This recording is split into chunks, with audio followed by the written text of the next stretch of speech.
अनुसार से कार्रवाई होगा। एनआईए 13 नवंबर को असम राइफल्स के अधिकारियों और जवानों पर हुए हमले की तफ्तीश करेगी। इसके लिए गृह मंत्रालय ने एनआईए को ग्रीन सिग्नल दिया था। एनआईए सूत्रों के मुताबिक एक सप्ताह पहले केंद्रीय जांच एजेंसी एनआईए मुख्यालय द्वारा केंद्रीय गृह मंत्रालय को एक पत्र लिखा गया था। इस मामले की तफ्तीश करने के लिए एफआईआर दर्ज करने की अनुमति मांगी गई थी। पूरा मामला 44 असम राइफल्स के अधिकारियों और उनके जवानों पर हमले से जुड़ा हुआ है। जल्द ही इस मामले की पड़ताल एनआईए शुरू कर देगी। आपको याद दिला दें, छत्तीसगढ़ के रायगढ़ के रहने वाले शहीद कर्नल विप्लव त्रिपाठी की टीम पर जो हमला हुआ था वही ये मामला है। इस हमले में उनकी पत्नी अनुजा और 8 साल के बेटे की भी मौत हो गई थी। 5 जवानों की शहादत हुई थी। उग्रवादियों ने घात लगाकर यह हमला किया था। सहयोगी शंकर हमारे साथ जुड़े हुए हैं। शंकर, ये लगभग तय कि अब एनआईए पड़ताल करने वाली है और जल्द जो है कि किसी सिरे पर ये मामला पहुंचेगा।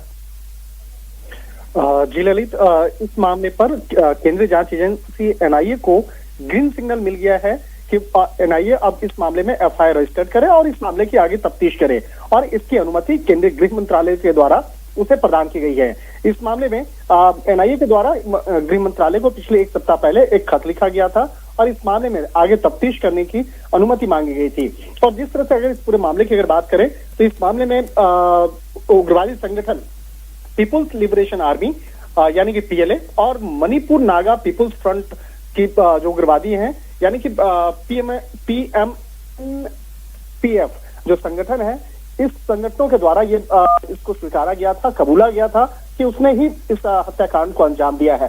लिहाजा इस मामले की गंभीरता को देखते हुए अब आगे की तफ्तीश की जाएगी और इस मामले में जिस तरह से कर्नल विप्लव समेत उनके जो उनकी पत्नी, उनके बेटे पे उनकी हत्या की गई और इसके साथ ही जो असम राइफल्स के 5 जवानों की हत्या की गई थी, तो इस मामले में किस तरह से उग्रवादी संगठनों का हाथ रहा और किस तरह से एक सोची समझी साजिश के तहत इस हत्याकांड को अंजाम दिया गया। हालांकि अगर शहीद विप्लव की बात करें तो उनके परिजन आज भी छत्तीसगढ़ में रायगढ़ में रहते हैं। इसके साथ ही मध्य प्रदेश से उनका काफी करीबी संबंध रहा है, तो निश्चित तौर पे उनके परिजन जो है इस मामले पर नजर रखेंगे कि किस तरह से इस मामले की तफ्तीश हो रही है।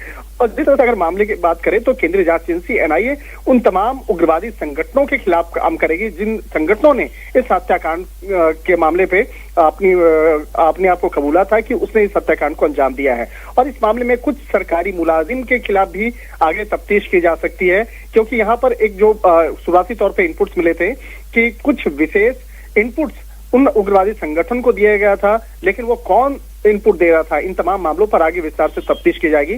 तो अभी फिलहाल केंद्रीय गृह मंत्रालय के द्वारा ग्रीन सिग्नल एनआईए को दिया गया है और कहा गया है कि आप इस मामले में इन्वेस्टिगेशन करने के लिए तमाम एफआईआर की औपचारिकता को पूरा करिए और आगे इस एफआईआर को के आधार पर आगे की कार्रवाई को अंजाम दें। तो एक तरह से कहा जा सकता है अब इन्वेस्टिगेशन अब लगभग प्रारंभ हो चुकी है, टीम का गठन करना बाकी है और जल्द ही इस मामले में एनआईए की टीम इन्वेस्टिगेशन प्रारंभ कर देगी। जी चलिए, बहुत बहुत शुक्रिया शंकर इस तमाम जानकारी के लिए। सहयोगी शंकर विस्तार से जानकारी दे रहे थे। अब एनआईए इसमें तेजी से पड़ताल शुरू करेगी। कुछ जो विभागीय अधिकारी हैं वो भी जांच के दायरे में आएंगे। इधर कृषि मंत्री कमल पटेल के